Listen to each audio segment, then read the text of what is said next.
Hey Pathfinders, our book has finally arrived. The Pathfinder's Journey is live on Amazon right now and ready for you. If you have already purchased our book and or left us a review, we thank you endlessly.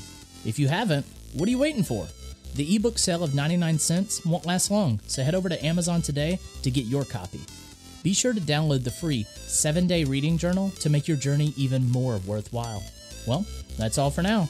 Check out the link in the show notes to get your copy of The Pathfinder's Journey today. Enjoy the show. The market has shifted significantly since we got started. It has. And you have to find the highest and best use for a property. Welcome to the On Purpose Investor Podcast with your host, Eric and Tiffany Vogel. We spent several hard years building a rental property portfolio so we could have more time with our family and live our ideal life. Finding your path can be difficult, so we're here to help guide you along the way with lessons, tips, and tricks to design and implement your dream life through real estate investing.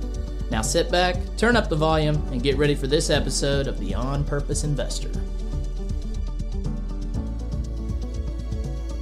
Hey Pathfinders, and welcome back to the On Purpose Investor Podcast. I'm your host, Eric. And Tiffany. That was so tame. Eric! There it is. Don't worry, I haven't forgotten. Well, how was y'all's 4th of July? Yeah. I hope it was wonderful. We're recording this at the end of May, so it doesn't feel like it's the 4th of July right now as we're recording this, but I do know what it will feel like. Yes. I will be sunburnt a little bit because I will have just marched in a 4-mile long parade with the Army band, and that will be a little something. And I will probably still have watermelon juice on my chin and cheek because every 4th of July, I, for the past 10 years, have been eating watermelon. Has it only been 10 years? I thought it was longer than that. Well, been doing it for 12, but I've only been taking the picture for 10. So this is like a legendary thing. It might be 9. Eric, every year, they march this parade, then they get a barbecue lunch with some watermelon. Mm-hmm. And every year, there's a picture of Eric from when he was a little baby face, new soldier, to his current gray-haired self. A lot has changed. Maybe Otto can be in there with you this time. He might be. I'm not allowed in it, so maybe our son will be fortunate enough. He's got to go through his own thing. The funny thing was, during COVID, the parade didn't happen. Right. So we actually got to enjoy 4th of July like most people do in our neighborhood, and we did like a little drop-by parade kind of thing. Got our watermelon and got a picture of you with the top of your uniform on, but you had on blue basketball shorts. Yeah, I had on basketball shorts, but I had the top of my uniform on so I could have my uniform picture. But last summer, we were at RV RIA, and we ended up staying in Michigan with a good friend of ours up there. And we did the watermelon picture right before a huge rainstorm. And we were outside of a Menards or some grocery store. It was a grocery store up there. I don't know what the name of that grocery store was, but we did the watermelon picture. I remember I cut open the watermelon in the back of their truck. Yeah. Right before the rain came down. It was an urgent thing. We couldn't miss it. It was. And then we let the rain pass and we went to a wine orchard. Yeah. Something like that. That's nice. That was nice. We should do that again when I'm not pregnant. Was Otto there with us? Yes. Yeah, he was there. But he was a lot, less crazy. Oh, yeah, it was before he was walking. Right. It was great. Yeah, it was tame. He just sat. It wasn't like... He's climbing up walls. Being at the zoo every day. Right. Oh, anyways, I really hope you had a great 4th of July and that you got to celebrate America's independence. If you're listening from another country and you don't know anything about the 4th of July, Google YouTube, then YouTube a video of Washington, D.C. 4th of July celebration. I'll probably get a good idea and understanding of that. Anyways. Yeah. Today we're talking about some changes in our business. We took a new strategy with... Well, they're not new changes that we're just now making. Right. But it's like a strategic overhaul. Yeah. That has been happening for the past year and a half or so. Well, I guess I'm saying a new change in the storyline that we've been sharing. Okay. So traditionally, up until now in our story... We bought houses mostly off the MLS. I think at that point, everything had been off the MLS. But most of our houses came from the MLS. We would burr them. So we'd buy them, fix them up, add a bedroom or a bathroom if we could, and then get a tenant in, rent it out, refinance it, take the cash as much cash as we could to pay down loans and credit card debt and all that. And or to put it toward the next property. Right. That was our strategy. But in July of 2020, the market started to shift and we purchased this property. We're going to call it the Smelly House because I remember walking through being quite large and pregnant and talking to our hard money lender and saying, man, this house just stinks. And we hadn't told it, or actually I wasn't large and pregnant. We had just found out. Mm-hmm. I'm misremembering. But I kept complaining about how much it smelled. Yep. And they didn't know we were pregnant, so... Here he is walking through the house with us, and... We're trying to get him to finance, and I'm like, gosh, it just smells so bad. I'm so sorry. It smells so bad in here. And everyone's looking at me kind of like I'm crazy, because it smelled, but it wasn't like... It wasn't that bad. But to the pregnant woman, it was. Yeah. So I'm sure it was. I don't know what pregnant nose is like. Just think about going by our recent renovation and how much it smelled like ammonia and cat pee. That's pretty much what I smelled, but it wasn't that pronounced. That's a struggle. Yeah, it's rough. So July of 2020, we bought this house. We knew we wanted it. It's in a upcoming part of town, so not fully, I guess, gentrified yet. So we knew there was a lot of opportunity. And when you did your walkthrough inspection, you saw a great crawl space. Yeah, it was great. All the plumbing had been converted from cast iron to PVC. All of the plumbing had been rerun. It was all packed. There was a vapor barrier down. Yeah, it was great. The only thing I had to do down there was insulate the joist. Yeah. Upstairs looked rough, like in the house. It was clean, but it was just outdated and needed a lot of patchwork. Right. But it was, a little 4x4. Was it plaster? Yeah, it was plaster. So it still is plaster. Okay. But it was a 4x4. There was a kitchen and bathroom in the back right of the house. And then there was individual rooms. Yeah. Back left, front right. So all of the rooms outside of the kitchen have an external entry. Yeah. It was very uniquely set up. The living room was on the right side. So you had the living room and then the kitchen was behind it. Mm-hmm. And then you had a bedroom on the front and a bedroom on the back. Yeah. But to get from that front bedroom to the kitchen where the bathroom was, you had to go through that other bedroom. Right. Or go outside. Or go outside and walk around. Go through the living room. Yeah. So it was a unique situation. I had a hallway installed. Right. Between front left and back left bedroom. Yeah. So now there's a little pass-through hallway. Right. And you put a closet in with that little hallway. There's a closet in there. And, it set it up to where there are 3 very unique spaces for beds to be. Right. So we found this on the MLS, put an offer in. It was a couple that he was a big real estate agent in town. Mm-hmm. His wife was managing the property and just was tired of it and ready to move on. So we got a pretty good deal on it. Closed quickly. The renovations were adding in that wall for the hallway. You did some lighting and... We put an AC unit in. Yeah. Insulation. I totally missed that there was no central air. Yeah. There was central heat, but there was no central air. So they had window units and stuff. That was a quote-unquote surprise expense, but it shouldn't have been. We should have caught that, especially that far into our career. But do we do floors? Yeah, we laid LVP okay. in every room except the kitchen because it had fairly new linoleum in there. The bathroom was in pretty good shape, so it was just kind of cleaning it up. And yeah, it was a fairly light renovation with the exception of tearing down all the plaster to put in that hallway. That was a very, time-consuming thing. Right. But it went by. It happened. So we funded it with our hard money lender, did a refinance after all the renovations. No, I'm sorry. We did not refinance this one. It's still with our private money lender. So we just have a interest-only payment to him. Works great because we send him a check every month and he's happy, and we didn't have to go through the hoops of a refinance because we were doing a lot of refinances at that point, and it wasn't a huge loan amount, so I just didn't want to spend the time at that point trying to do a refinance. Right.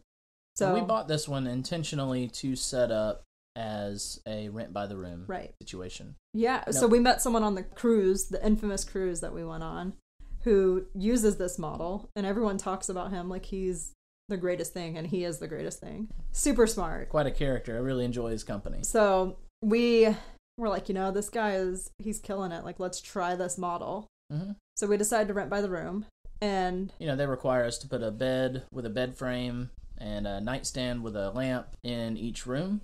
And then just make sure you have the common spaces set up, a place for them to sit if they want to eat somewhere. Yep. So we have a little 2-top tiny table in there, which I know doesn't ever get used. This house sort of became the dumping ground for furniture that we had just had, either from our prior lives or childhood. No, Eric would find couches, and I would yell at him, "Do not bring that into our house." I beg to differ, because your old bed is my in old that bed house. Is in there. My old bed from childhood is in that house. Yeah, that's because we with were new mattresses, but those frames are in that house. And okay, I did find a chair out of a house that I had bought previously and didn't really have anything to do with the couch, but I was like, let's go put it in. I told him if it comes in our house, I am going to probably kill him. Yeah, so he found a place for it. So we put some couches in there, which they definitely discourage putting couches in rent by the room type of houses because it encourages sleepovers and extra people, but it's neither here nor there. We do not hear from the people in this house, though, so I'm good with it. And every time I drop by, none of the lights are being left on in the common spaces. The AC hasn't been tampered with. Right. The fridge has been kept up, and it's nice and clean, and all the mail that needs to be sorted is sorted. I go over there, pick up mail that doesn't belong at the house, put it in the mailbox, say return to sender, or maybe we got something over there about, hey, I want to buy your house. Right. And just make sure the lawn is being kept up. Yeah. It's it's pretty low touch for the most part. Compared to a traditional rental, we're making a few extra $100. It's not like a home run on this one. But I think it's such a low maintenance house because everyone has their own private entrance. So they're not really interacting like a typical rent by the room situation. Right. So we wanted to use this house as a testing ground to see, does it work, especially in our market. To rent by the room, yeah. Right? So we wanted to try this new strategy, and because the house was pretty cheap and the note on it, the payment's really low. We just decided, it's a low risk situation. Let's try it. And we realized, hey, this works. So when our tenant moved out of the Corona house where we broke even that year, that was in, I think, January, February of 21, we said, let's go ahead and convert this one to rent by the room. That's right. And so we went in there and cleaned it up. We painted the entire inside. I know we did a light upgrade to the kitchen with some new countertops. And, on these rent by the rooms, you got to make sure you have some of the safety things, like having the fire extinguisher in there and having fire stops above your stove. Yeah. Make sure that if there's a fire, it suppresses it quickly. Yeah. Make sure you got a washer and dryer, a good size fridge, stuff like that. And then set up your beds and set up all the other stuff that goes into it. And we put it on the market. Yeah. And I mean, it rented pretty quick. It was within 10 days that it was full. Yeah. We've had a decent amount of turnover at this property. This one has been our highest touch house that we rent by the room. And it has now had 2 evictions in it. And, they weren't crazy difficult evictions at all. Yeah. And they, unfortunately, didn't pay for a certain period of time, or they broke some house rules and had to get out and now owe some money behind. But overall, it is a good income-producing home. Yeah, I think the big advice I have from that situation was it's a slippery slope, and you let one little rule get broken. And the house members talk to each other. Yeah. And so it just one little thing that you allow, I give you an inch, you take a mile, is kind of how it went. That's right. And it just tumbled and tumbled and tumbled. And now the one guy that's been there the whole time, we have no issues with. We don't ever hear from him. So that's okay. But I think we've kind of purged the issues and... Right. Everyone that was an issue in that home is now been evicted. Yeah. Yeah. So it's in a much better spot now. But that's right. We will occasionally pay to get it cleaned, especially if someone moves out. We have that room cleaned up. And then go ahead and get them to clean the common areas and just mop the house down and make it nice and clean. Yeah. And that one, this past Sunday is when that person was evicted. And 2 days later, I turned the room, got it cleaned up, put it back on the market, and the next person moves in tomorrow. Right. Less than a week later. Right. So there's a big need. I mean, and from the tenant's perspective, they're able to rent a place for cheaper than they could get a studio apartment. Well, let's just say, in general, studio apartment in our town goes for about $1,100 a month. if you rent a room in one of these houses, it's about $700 a month. And that includes utilities. Yeah, it includes every utility. And if you move into a studio apartment in our town, $1,100, you're still going to have that, $300-$400. Yeah, and of power, extra utilities. water, gas. So we include the core utilities and internet. We don't include TV. That's if right. they want to have Netflix or any of that, that's on them. But it's a win-win because they're able to afford something that fits within their price range. That's in that $700-$800 range. But they're also agreeing to some parameters. No overnight guests, no drugs, no smoking in the house. You have to share bathrooms, some of them. Some of them have private bathrooms, but those rooms cost a little more. They're giving up a little comfort so that they can be somewhere that is affordable. Right. And honestly, some of these rooms are rooms that I would stay in. Yeah. Because, especially the rooms that have private baths. Yeah. They're very decent. Well, and nicely set up. We only allow single people. So it's not families or anything like that. Right. And we just had someone booted from a house because they had some extra people living with them. There are definitely rules they have to follow. Right. I feel like it's kind of like an Airbnb situation. It's more high touch. It's more effort for us to keep it going. But the return that we get on it is so much more significant. Right. That it's worth that extra touch. So the Corona house, as a straight rental, it would go $1,100, maybe $1,300 a month. Yep. As a straight rental. As a rent by the room house, Tiffany, what's that going for? Let me look real quick.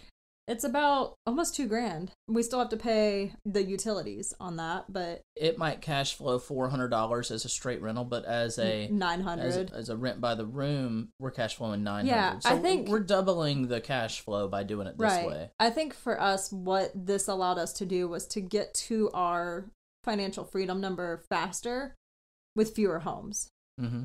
We have 29 doors because we rent some of these houses by the room. Mm-hmm. If we had 29 properties, we would probably be spending the same amount of time. Does that you get what I'm saying? I do agree with that. With maintenance requests, and different things happening with turnovers and whatnot. So, right. Yeah. So I feel like it's the same amount of time total. If you look at the total number of doors versus the number of properties, we tried it on these two, and it worked well. It was doing well, and we ended up going into a partnership with someone and buying a house and setting it up as a rent by the room. And then ultimately, we ended up selling that house. Yeah. It was a great house to rent by the room. It's just, we needed to get out of that partnership and we ended up just selling that house. That was another one that we did. But the next one we did has been a huge win this for was us. It was our first house that we bought. So it's the house. It's a 3-bedroom, 2-bath house. It was a 2-1 when we bought it. Mm-hmm. And it's got the 2-1 garage apartment. And we call this the Snake House. I don't know if we've called it the Snake House in the past. Let's call it the Snake House because I found a huge snake skin in the attic. I think I even posted a short video clip of that in a previous episode. So we were going to sell it, and we were in the process of selling it, but realized, well, we could also keep it and convert it to rent by the room. And the way the house was set up, there was a separate dining room and living room. So you easily I had my contractor throw up some walls and some doors, and the 3-bedroom, 2-bath house is now a 5-bedroom, 2-bath. And then we've got 2 more units. And then 2 units in the detached garage. Yeah. So it became a 7-bedroom house. Mm-hmm. And that one... As a straight rental, that property would have 2 rental incomes there, right? Right. The 2-bedroom apartment would rent for about $900 a month, $1,000 a month, and then the house would rent for about $1,400. Yeah. So all in about $2,200-$2,300 a month gross between the two. Right. And then as a rent by the room, it brings in $4,000 a month. Yeah. Right. So instead of having a cash flow of about $1,200 a month, we're now a cash flow of about $2,800. $2,500 a month. Yeah. And that's just with one property. Right. And we have been trying to grow that a little bit while also writing the book and grow our online platform. I think with that house in particular, we talked about, we spent all this time and all this effort to get $200 a month back when we first bought it. Right. But now we're clearing so much more that it covers our mortgage and then some on our personal house, not just the mortgage on the rental. So I guess my point is the market has shifted significantly since we got started. It has. And you have to find the highest and best use for a property. Is it doing Airbnb? And that's something we're considering doing. And by the time this episode launches, we might have a up and running Airbnb. Yeah. Airbnb might not be feasible in your market. Right. Renting by the room might not be feasible. Having the right parking situation is key to making this work. Yeah. And these houses are all in a situation where street parking's okay or there's enough parking in the driveway. So there's a lot that goes into making sure that this strategy works. That's right. But is there a creative and unique way you can purchase and rent a property in order to get to your goals? I want to say this was just another tool in our toolbox of something we could do. Mm-hmm. And we'll talk in the future on another episode about our latest purchase, but we bought it with the intention of renting it by the room. So we were fine paying market price. And we paid market price. And it hurt because... And a lot of our investor friends are like, you still buying houses? We're like, yeah, we're buying houses.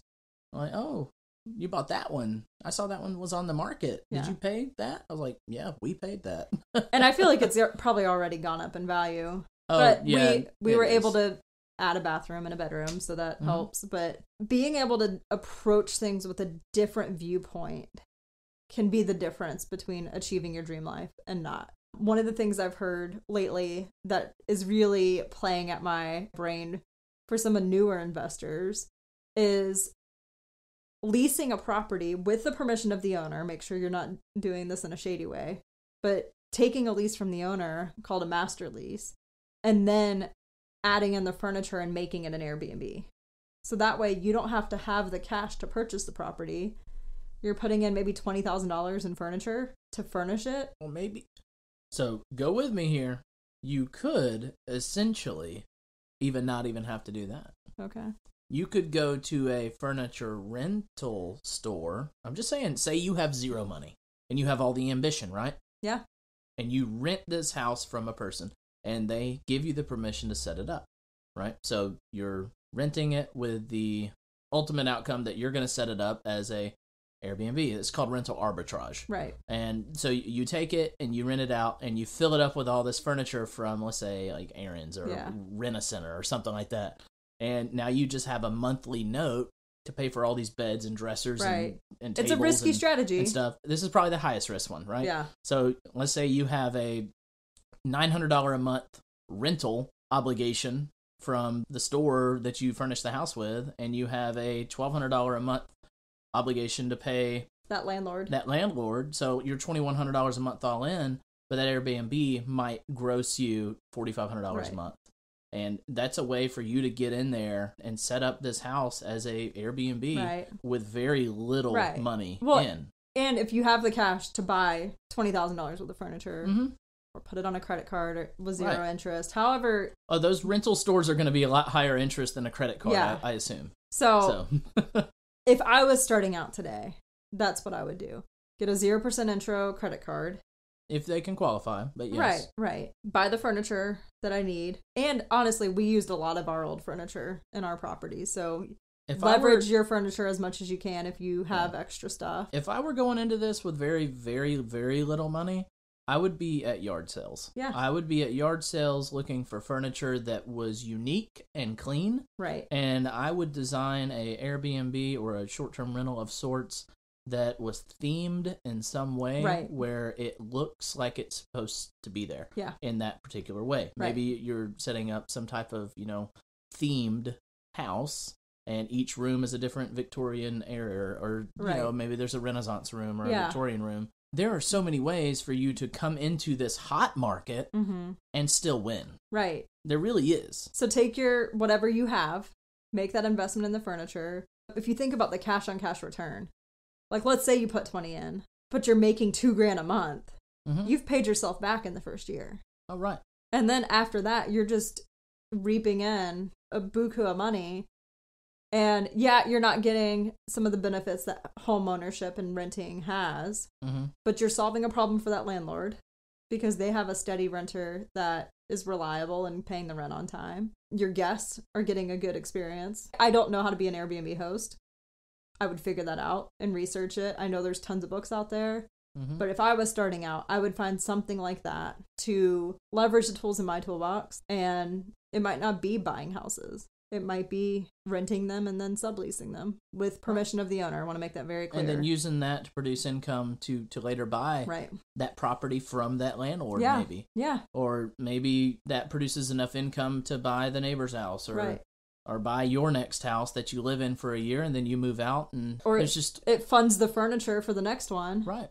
And then you don't have to put up. Yeah, there's so many ways for you to snowball. There are two things that you got to know in order for that to begin. You got to know where you're rolling that snowball towards, and you got to know how to start rolling your snowball. Yeah. So you got to start somewhere, and you got to know where you're going with it. Right. So have that end in mind, have that roadmap established, have your 10 things listed, all of the tools that we talked about in season 1 and building up through, have all of that figured out, know where you're going to start building your snowball, and know where you're going to be rolling your snowball towards. Yeah, and I just want to add, this is not something I dreamed up on my own one afternoon. I heard this on a podcast. Mm-hmm. And when I heard it, it was like, oh my gosh, that's such a great strategy, going this Airbnb model. Mm-hmm. We heard from a friend about renting by the room, and we pursued that. Mm-hmm. It's all in network and education that you come up with these ideas. You don't have to be a genius. I just heard it on a podcast, and I was like, hey, that's a really cool strategy. And I know exactly the person I want to tell about it. Yeah, and if someone that you listen to or study or follow says that their content's an original idea, and most of it might be, but the wheel was invented a long time ago, and the wheel has been reinvented many, many, many different ways and times. So just know that most of the time you hear something educational or something unique or brilliant, it's probably something they have heard from someone else, and they're just sharing it, modified something and modified it in some way. And there's nothing wrong with that. There's absolutely nothing wrong with that. It's because they probably have different audiences. And the goal of any of this educational podcast realm is that we reach as many people as possible. We're reaching a different audience than another podcast that's happening right now. And I would love to say that all podcasts probably have a similar goal, and that's to reach as many people as possible to influence in the best way as possible. Mm-hmm. We don't make any money off the podcast. Yeah. And we're okay with that because our goal is that we can inspire you to make decisions that will change your life for the better. Right. So that you can live your best dream life as possible. Right. Yeah. I mean, I think sharing ideas like that is where that abundance mindset comes in, because I could hold on to this and be like, I'm going to go take that strategy and do it. Yeah. But instead it's like, no, I have a friend who does Airbnbs already. So let me tell her about this as she's building her portfolio. Could be a great avenue for her to get in the game without having to invest a lot of cash. And so it's just, listen to podcasts, read books, take the ideas and share them, because I think that's where abundance really comes in. That's right. And talking about where are you rolling your snowball and how big is it going to get and where is it going? We're going to be talking a lot about SMART goals for success on next week's episode. So episode 22 is going to be SMART goals for success. Yeah. What does SMART goals stand for? It's specific, measurable, attainable, realistic, and time-bound. All right. So it's very clearly defined goals that are abound with those 5 letters? Yes. Or is it 4 letters? 5. Can you count? SMRT? SMART? Yeah. Something like that. Smart.